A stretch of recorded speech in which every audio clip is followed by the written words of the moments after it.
Todo domingo, a cidade desperta e há um grupo de pessoas que escolhe começar o dia da melhor forma possível.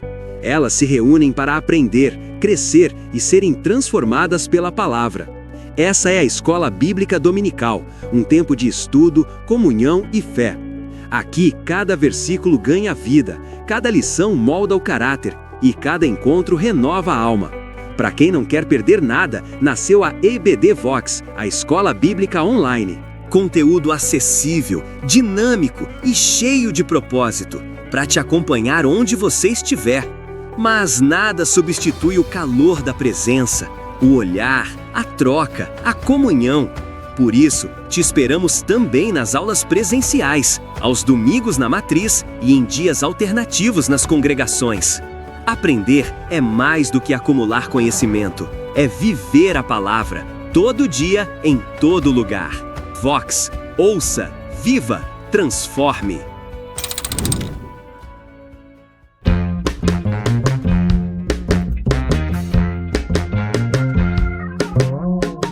Olá, queridos, bem-vindos à Escola Bíblica Vox, nossa escola bíblica online da Assembleia de Deus em Guaíba, onde nós temos semanalmente o privilégio de poder chegar até você com o ensino da Palavra de Deus, das nossas lições da Escola Bíblica Dominical. Esta escola tradicional da nossa igreja, e nós temos a alegria de tanto ter as lições presenciais aqui na matriz aos domingos pela manhã, nas congregações, nos dias alternativos, e também este instrumento onde nós podemos comunicar com todas as pessoas em todos os lugares, entendendo que é mais uma forma de nós chegarmos até o teu coração com a preciosidade da Palavra de Deus.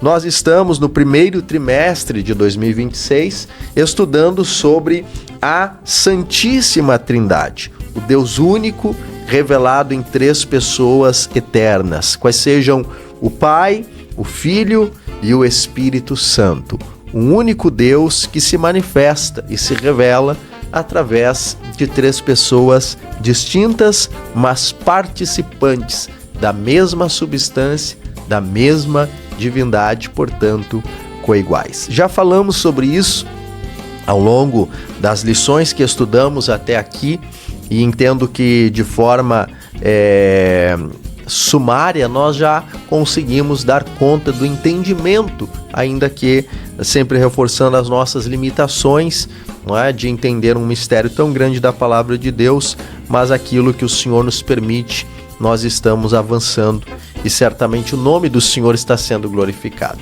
É um grande privilégio nós podermos estar aqui mais uma semana. Nós queremos de imediato pedir a você que compartilhe este vídeo para que mais pessoas possam ser alcançadas. Deixe aqui também o seu comentário e certamente nós seremos abençoados tanto quanto você. Hoje nós estamos na lição 8 desse trimestre e iniciamos agora então a falar sobre o Senhor Espírito Santo.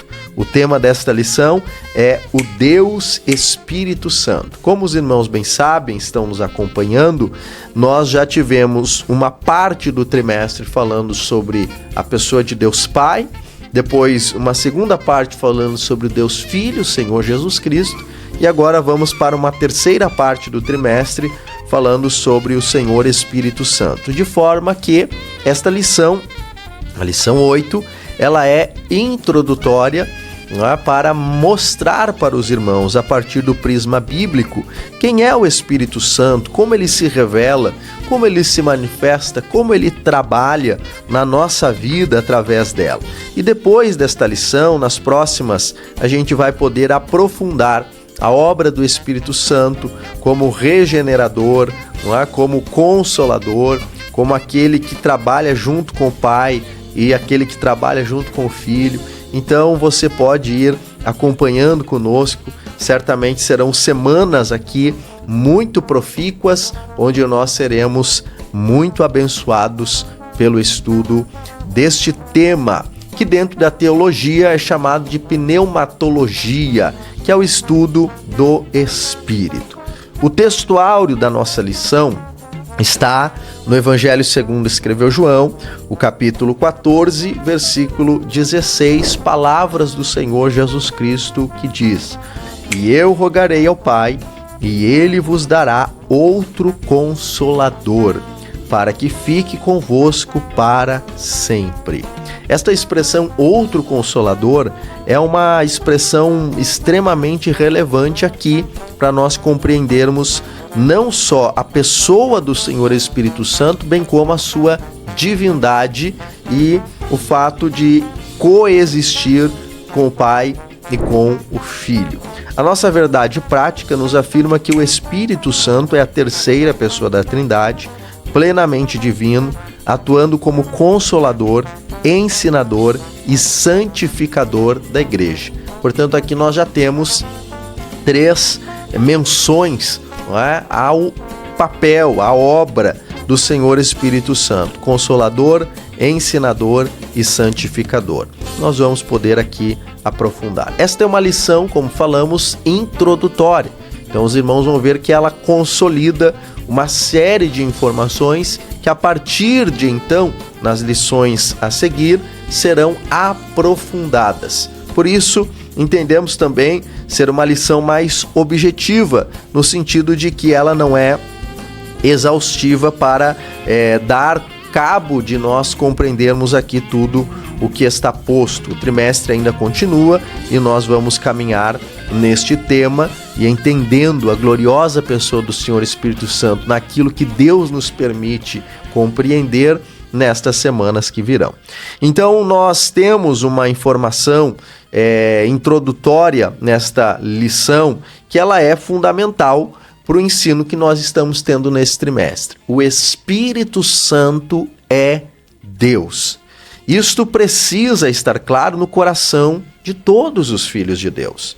E precisamos enfatizar isto como enfatizamos de forma veemente que o Filho é Deus, tanto quanto o Pai, e agora enfatizando também que o Espírito Santo é Deus, tanto quanto o Filho e o Pai. Ou seja, a Trindade Divina é formada por 3 pessoas iguais, no sentido da sua divindade, um único Deus manifesto através do Pai, do Filho e do Espírito Santo. Esta realidade é uma realidade que nós encontramos ao longo de toda a Escritura e nós, obviamente, aqui não vamos aprofundar diversos textos, mas eu queria ler com os irmãos o texto que Paulo escreveu aos Coríntios na sua primeira carta, capítulo 12, os versos 4, 5 e 6, onde ele fala sobre os dons. Nós sabemos que os dons são obra do Espírito Santo, a manifestação dos dons, a operação dos dons, obra do Espírito na vida da igreja. E quando Paulo está escrevendo sobre isso, ele diz assim: há diferentes tipos de dons, mas o Espírito é o mesmo. E o Espírito aqui é o Espírito Santo. Nós vamos ver, inclusive, que o texto aparece em letra maiúscula. Depois, no verso 5, há diferentes tipos de ministérios, mas o Senhor é o mesmo. Ou seja, ainda está falando de dons e agora não usa mais a expressão Espírito Santo, mas se refere ao Espírito Santo, que é quem está em ênfase no texto, se referindo a ele como Senhor. E depois no verso 6, há diferentes formas de atuação, ainda falando dos dons, mas é o mesmo Deus quem efetua tudo em todos. Este é apenas um texto que mostra que o Espírito Santo é Deus e coexiste com o Pai, com o Filho, de forma eterna, plena, completa, inclusive participando dos mesmos atributos.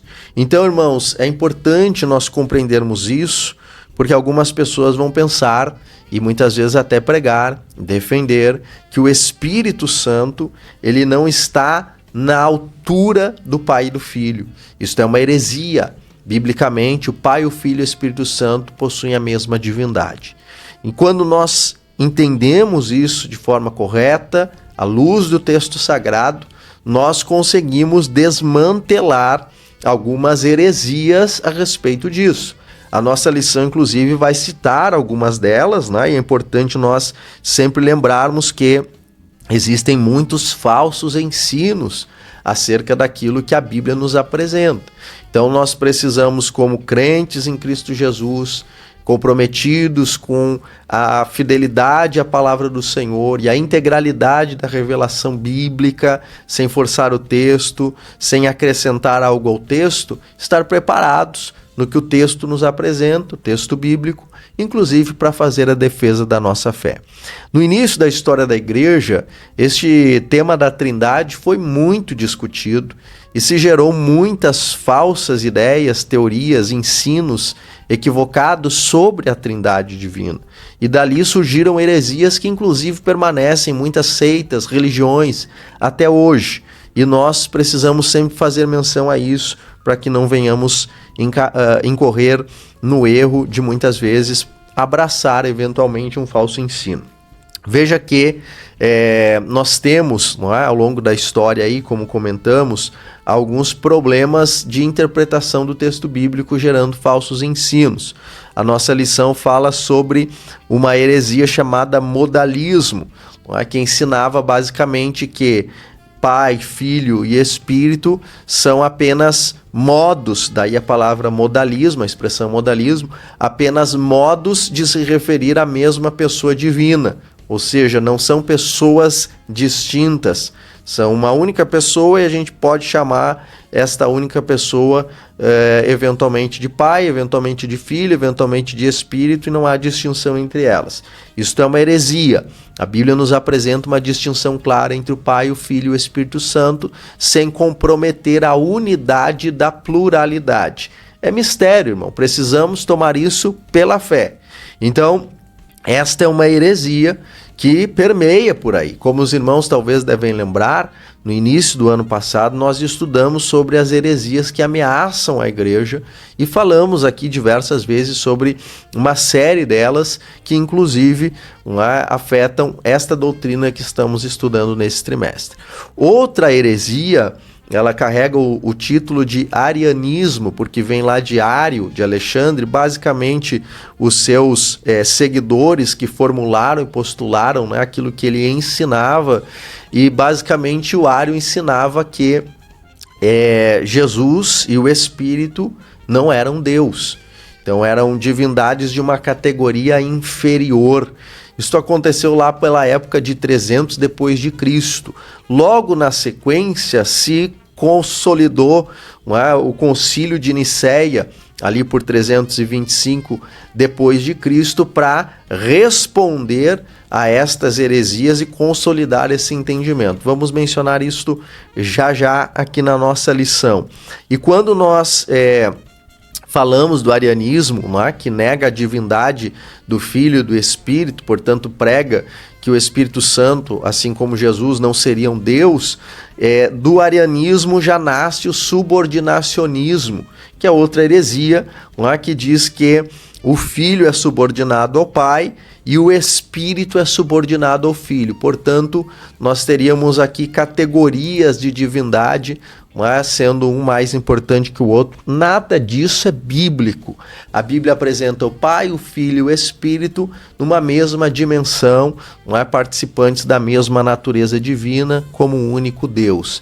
Então, quando nós estudamos sobre o Senhor Espírito Santo, esta terceira pessoa da Trindade Divina, que assim referimos numa ordem de revelação nas Escrituras, esta é uma doutrina e um ensino que deve nos alegrar, nos impulsionar, porque nós somos sustentados todos os dias pela obra do Senhor Espírito Santo na nossa vida. E é isso que nós vamos estudar a partir desta semana. Então veja que o Senhor Espírito Santo é apresentado na Bíblia Sagrada, como já falamos, como sendo Deus, porque Ele é Deus, mas também como sendo uma pessoa distinta. E esta pessoa do Senhor Espírito Santo, nós encontramos o texto bíblico dizendo que ele tem intenção, isso fala de racionalidade. Quando Paulo escreveu aos Romanos, capítulo 8, versículo 27, diz: aquele que examina os corações sabe qual é a intenção do Espírito. Outra vez, Espírito em letra maiúscula, se referindo ao Espírito Santo que intercede por nós. Então, O Espírito Santo é uma pessoa que tem racionalidade, tem intenção, intelecto. Também é uma pessoa identificada no texto bíblico com emoções. Quando Paulo escreveu aos Efésios, no capítulo 4, verso 30, ele recomendou dizendo: não entristeçais o Espírito. Veja, irmãos, como nós precisamos compreender quem é o Senhor Espírito Santo para que o nosso relacionamento com Ele seja à altura do que a Bíblia Sagrada revela sobre a sua pessoa, a fim de que nós não venhamos, em algum momento, entristecê-lo com as nossas ações. Porque o Senhor Espírito Santo tem sentimentos, tem emoções, e, portanto, é passivo de ser entristecido. E quando nós entristecemos o Espírito Santo, é natural que ele se afaste de nós. E nós não queremos isso de forma alguma na nossa vida. Nós queremos ter uma vida cheia do Espírito, nutrida por ele. E, portanto, nós vamos ainda lembrar de Paulo escrevendo aos Tessalonicenses, dizendo: não extinguais o Espírito. Não faça ele desaparecer. Não faça ele sumir. Não é? Então, é uma pessoa com emoções. Também o texto bíblico e a nossa lição estrutura isso, nos apresenta o Espírito Santo sendo uma pessoa com elocução, isso é a capacidade de diálogo, de comunicação. Paulo escreveu aos Romanos no capítulo 8, versículo 16, dizendo que o Espírito Santo comunica com o nosso espírito que nós somos filhos de Deus, ele fala conosco. O Senhor Jesus disse que ele nos ensinaria. Isto significa que ele ministra em nós ensinos da palavra de Deus, do reino de Deus, dos mistérios de Deus, da jornada com Deus, porque ele tem essa capacidade comunicativa. Deus fala conosco através do seu Espírito que habita em nós. Então estamos diante de uma revelação preciosa do nosso Deus através da pessoa do Senhor Espírito Santo. E aqui já vale nós esclarecermos aos irmãos que se Jesus é Deus, se o Espírito Santo é Deus, e de fato é, como nós estamos estudando, portanto, pode ser adorado, devemos orar a Ele, porque Ele é igual ao Pai no sentido da sua divindade, um único Deus. Então, esta é uma primeira abordagem do Senhor Espírito Santo que nós temos na nossa lição. E aí nós vamos encontrar uma revelação muito profunda, que é a ênfase que o Senhor Jesus dá quando ele fala sobre o Espírito que o Pai mandaria à medida que ele voltasse para o Pai. E ele diz, não é, que é o texto áureo aqui da nossa lição: eu rogarei ao Pai e ele vos dará outro Consolador. Depois ele vai ainda fazer uma menção a este Consolador, dizendo o Espírito da verdade. Quando o Senhor Jesus apresenta o Senhor Espírito Santo aos seus discípulos e o faz através desta expressão, o Consolador, isto é maravilhoso para nós que estamos estudando sobre a pessoa gloriosa do Senhor Espírito Santo. Por quê? Porque Consolador aqui, a palavra que nós já conhecemos é Paracletos, que pode ser traduzida por Consolador, aquele que caminha conosco, mas também nos ajuda e nos conforta durante a nossa caminhada. Por isso, Consolador. Agora, Paracletos também fala sobre advogado. Eu rogarei ao Pai e ele vos dará outro Consolador, outro advogado. Quando Jesus usa a palavra outro, está falando de alguém da mesma natureza que ele, ou seja, da mesma essência. E Jesus está como se estivesse dizendo: eu sou um Paracleto com vocês e para vocês, e eu rogarei ao Pai, ele vai mandar outro Paracleto para vocês, que vai estar com vocês. E quando nós olhamos que uma das traduções é advogado, aquele que intercede, defende, não é? Que protege, que vai diante do juiz, isto é especial demais, porque Jesus já é o nosso Paracletos, Jesus já é o nosso advogado, E agora ele está dizendo que nós temos um outro advogado.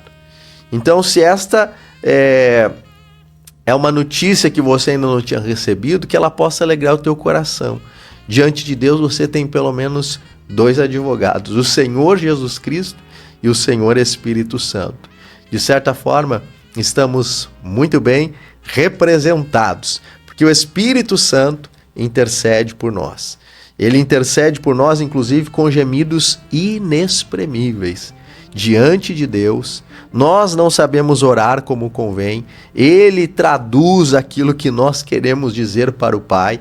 Então, o Espírito Santo, de fato, é esta pessoa divina, gloriosa, presente na nossa vida diária, cotidiana, que caminha conosco, que entende as nossas fraquezas, nos ajuda nelas, nos estimula, nos fortalece, nos guia, nos direciona, decisões que precisamos tomar, escolhas que precisamos fazer. Quando nós nos sujeitamos a Deus, nós o fazemos através da direção do Senhor Espírito Santo, porque o texto bíblico diz que o Espírito Santo conhece todas as coisas, até mesmo as profundezas de Deus. Olha que notícia animadora! Nós temos em nós, habitando em nós, visto que somos, como estudamos no último trimestre, templo do Espírito. Portanto, é o lugar onde Ele habita a nossa vida, o nosso ser.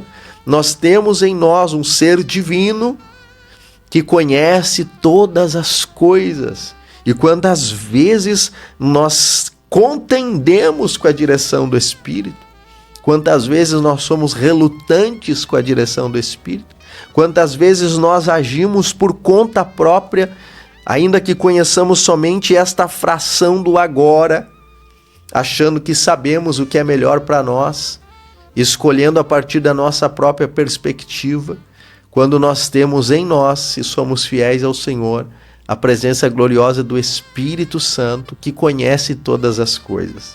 Ele conhece o amanhã e o depois, Ele está lá porque Ele é onipresente, já vamos falar sobre isso, e nós muitas vezes não nos sujeitamos a esta direção.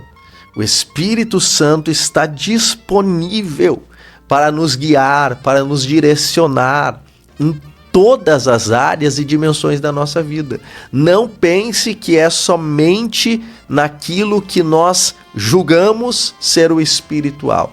O Espírito Santo atua, se nós permitirmos, em todas as áreas da nossa vida. Trabalho, carreira, finanças, relacionamentos, coisa boa é ser guiado pelo Espírito Santo. Este advogado que nos representa diante de Deus, este professor que nos ensina todas as coisas, este consolador que nos ajuda nos momentos difíceis e que nos impulsiona para prosseguirmos para o alvo. Então, ele é apresentado sumariamente como Paracletos, como consolador, como advogado, este que intercede, que ajuda. Nós já falamos aqui de forma introdutória e até para os irmãos entenderem, invertendo um pouquinho a estrutura da lição, que começa apresentando essas características e depois no tópico 2 fala sobre a sua divindade de forma mais organizada. Nós já iniciamos falando sobre a divindade dele, trazendo aqui esta informação para os irmãos. Agora eu quero reforçar este ponto, trazendo os atributos do Espírito, de forma que isso possa enfatizar aos irmãos o que nós aqui já mencionamos. Mencionamos antes o Concílio de Nicéia, que organizou a doutrina da Trindade, como nós falamos, até para combater naquele momento o arianismo, o subordinacionismo, e tantas heresias que se remontavam naquela época. E a nossa lição traz uma citação do que foi decidido e escrito, registrado nesse concílio importante da igreja. Ele diz assim: no Espírito Santo, falando sobre a fé no Espírito Santo, e aí ele detalha: Senhor que dá a vida e procede do Pai e do Filho. E o procede aqui não é por geração, como já falamos na lição passada sobre Jesus, nem por criação. O procede aqui é participante da mesma natureza e divindade. Então ele procede do Pai e do Filho, e com o Pai e o Filho é adorado e glorificado.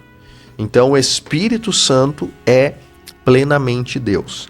E os seus atributos, que a nossa lição vai destacar, eles também são evidências da divindade do Espírito, porque ele carrega em si, tem em si mesmo os mesmos atributos do Pai e do Filho, aqueles atributos que nós classificamos como atributos incomunicáveis de Deus, ou seja, que só Deus tem. Veja que o Espírito Santo, até para a gente sintetizar aqui, ele tem o atributo da onisciência. Ele sabe todas as coisas. Talvez você vá lembrar de Atos 5, Ananias e Safira vende a propriedade, quer reter uma parte do valor. Quando chega diante de Pedro, diz que vendeu por tanto, mas não era verdade. E a revelação vem no momento, dizendo: por que permitiu que Satanás enchesse o teu coração para você mentir ao Espírito Santo?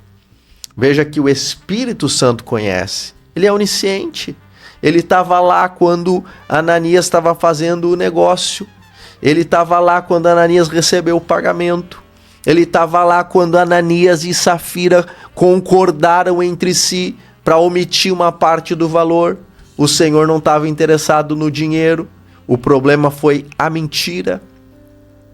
E o Espírito Santo, que é onisciente, conhece todas as coisas, viu e tratou aquele problema. Nós vamos lembrar de Salmo 139, salmista Davi, não é? Ele vai perguntar: para onde fugirei do teu Espírito? Ele é onipresente, ele está em todos os lugares. E aí vem o detalhamento do Salmo, poético, lindo: se eu subir ao céu, tu aí estás. Se eu descer ao mais profundo do abismo, tu estás lá também. Então não há lugar onde ele não esteja, porque ele é onipresente. E nós vemos ao longo da Bíblia Sagrada também as manifestações da operação do poder através do Espírito Santo, pela onipotência. O Espírito Santo é eterno. Nós já falamos aqui, não foi criado em algum momento, não passou a existir em algum momento, ele é eterno. No princípio criou Deus os céus e a terra era sem forma e vazia, e o Espírito de Deus já estava lá, se movia sobre a face das águas. Veja que o Senhor Espírito Santo, ele é participante da natureza divina, coigual com o Pai, coigual com o Filho. E aí a nossa lição ainda avança no sentido, né, de nos mostrar que ao longo do texto sagrado nós vamos encontrar diversos símbolos que são usados para representar o Espírito Santo. Ele é simbolizado pelo fogo que purifica, não é? E retrata este fogo, inclusive, no batismo que o Senhor Jesus faz na nossa vida no Espírito. E esta é uma experiência gloriosa. Nós já estudamos aqui nas nossas lições e eventualmente vamos voltar a estudar novamente, que é quando Jesus pega o crente e mergulha ele no Espírito Santo. Isso é o batismo no Espírito Santo.